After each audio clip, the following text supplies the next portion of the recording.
everybody, welcome back to Rosemaling with Art of Lise. Okay, this is part 2 of my return, and I am continuing with my flat Loew-Cornell 795 and my wet palette here all ready to go. And I have my color Citrine, which I introduced the other day. New color for me, kind of playing around with it. Here we go, by JoSonja. I like my JoSonja brands because I now paint with acrylics. And we're going to work on some S strokes. The other day we did some C strokes. So let's play around with some S strokes today. It's kind of a review. Alright, so I have my sketch pad here because I can use that to practice on. I've got my little piece of plastic with my wet paper towel in again. Once again, I keep my brushes in here to keep them dry if I need to walk away for a little bit, maybe go get as I make this shake, maybe get a cup of coffee, take a sip there, you know, whatever you need to do. Let me make sure I have this placed well. Alright, so I'm going to load my brush. I have dipped a little bit into my medium. I'm going to pat on a paper towel. And now I'm going to side load. Again, I am working with the premise of doing Transparent Telemark. So Transparent Telemark is a side load here. Sometimes we'll double load when we have two colors, and I'll work on that one. I'll do another video with the double loading. So I'm using my arm as a brace so I can hold my hand up higher and be above my brush stroke. And I'm going to start my S stroke first with a Z to kind of get the shape, because we're going to go thin, thick, thin. So I'm starting with a Z. I'm going to go, and I'm going from my right to my left, and afterwards I'll do left to right. Alright, so let's start with the top of my Z. Then I'm pushing my bristles down to flatten it out. And then I'm going to come back thin. It's kind of a reverse Z here. Let's do that again just to get the motion. Again, I'm starting flat, make it nice and thin. I'm going to push my bristles down hard to get it spread out there to get the kind of the width of your S stroke. I feel like I need just a little bit more paint on here. But then I'll come back and do my thin. Let's do that again. Thin, thick. And notice I take the pressure off my brush so I get thin again. Thin. Pressure is very important in these brush strokes because that is how you use your bristles to get from your thin to your thick. This is where you can get away with using one brush quite often, because that one brush, by using their pressure, you can get all sorts of effect with it. So let's do that again. I can make this one bigger too. Again, this is just about getting the motion. Alright, now what we're going to do is start rounding the edges of it. Let's bring that a little closer here. So let's round the edges. So now I'm going to do the same thing, going to go thin, but I'm going to round that edge and I'm going to push those bristles down. And as I come down to the bottom, I'm going to thin them out and then take off. Notice I let my brush take off just like I do with an airplane, the airplane effect that I like to use as an analogy here. So think of that airplane coming in. It's coming in nice and thin, nice and light. Okay, its tires are coming down on the tarmac. Coming down. Oh, nope, we need to take off again. So the tires lightly take off, and then off it goes. 1, 2, 3. Now, C strokes are your base stroke that we do, and we did that in the previous video. S strokes are used as they come off the back of the C's, or they are the basis of leaves in the flowers. So S strokes you'll find in all of the designs or all of the styles of Rosemaling. Again, these are your two foundation strokes. So nice and thin. Let's do in the opposite direction, and then I'll work on building on to these. So again, same idea. Now I'm working from my left to my right, okay? And I'm going to go thin, thick,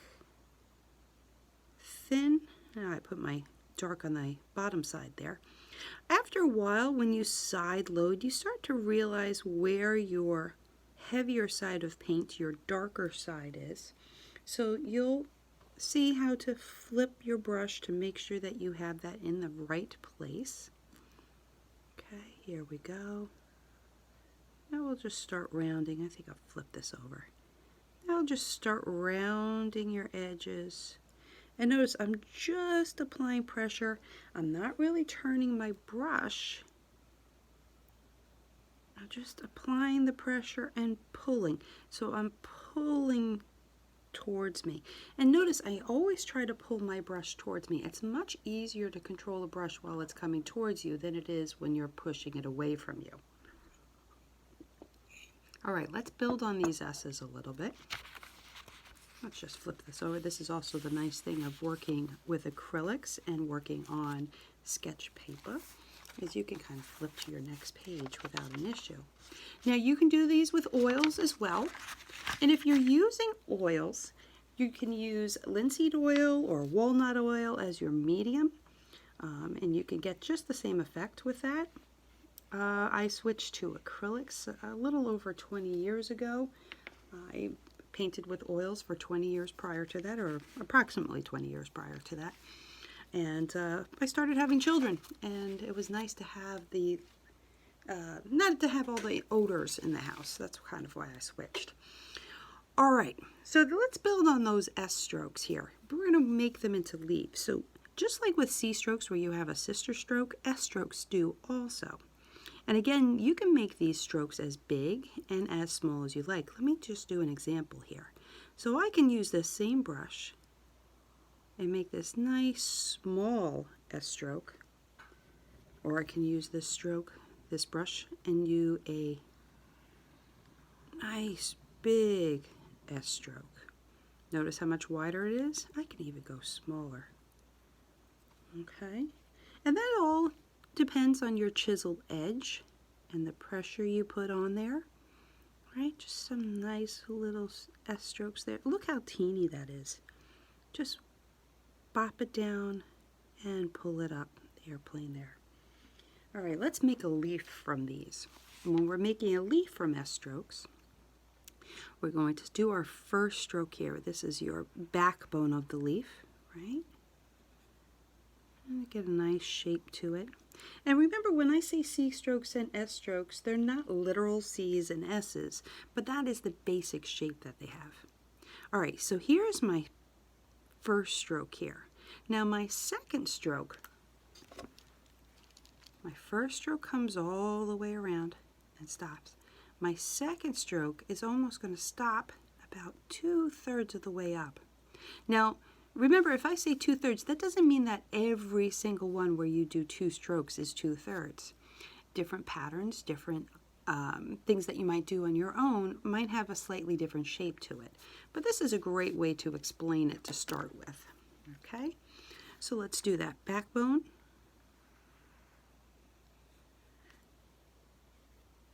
And then make sure that you still have your dark paint on your left side here. So this is on my left. I know we're kind of looking at it upside down, but let's do this inside stroke here. Let's see. Maybe add a little medium just to fade it out a little bit. Now again, on paper, you might not get the same effect as when you work on a base-coated piece of Bristol board or cardboard. I like to use the backs of boxes and I'll base coat them. You can use house paint, you can use your background paint from JoSonja, Delta Ceramcoat, you name it. It's quite limitless what you can use. So if you notice, I kind of went over those strokes, but let's see if I can do it without going over. Let's do that again. Let's start over here. Put this a little closer for you. All right, let's do that backbone stroke. And then when I start this second stroke, I'm starting right on top of where the first one started, but I'm coming over a little bit so they just slightly overlap. So this is kind of neat that you can see the overlap here. So you can see how this comes together. But if you notice, I ended it a little higher, maybe a little higher than 2/3. It might be 3/4 of the way up. And again, I can make those shorter. Maybe pull it here, right? I can make these strokes much longer. Okay. Now these might come in a sideways motion. Okay. Sometimes you might have 3. Let's add a little more paint to that. Again, remember sketch pads, they soak the paint up. It's kind of like when you put a first coat of paint on the walls, and after a new construction, it just soaks the paint right up. I can even do a triple. Okay, and sometimes you might have a C stroke off the back. Look at that nice leaf. Let's do in the opposite direction here. All right. Again, same motion, thin, thick, thin, and then just overlap and put a nice little bump there. And notice for these second strokes, when I do them, I don't get this thin motion like I do here. The second stroke literally just stops, and when you stop that second stroke, let's do that again. When you stop that second stroke, I'm going to just stop here, and I slow my brush down and I lift it up. Okay, let's do that again. Pull down and lift up. Just another one. All right, so here's some more fun things for you guys to practice with your S stroke. And I'll do a third video with this where I'm combining my C strokes and S strokes. So hopefully I'll get that done tomorrow. I'm trying to put some videos together, rapid fire here, since I haven't been around for a while. So I hope you enjoy it. Please take a moment if you have any comments to put down below. If you haven't subscribed before, please subscribe, and I thank you all, and I feel very blessed that you're following me. Remember, it's just paint. Have a blessed day, and I'll see you next time.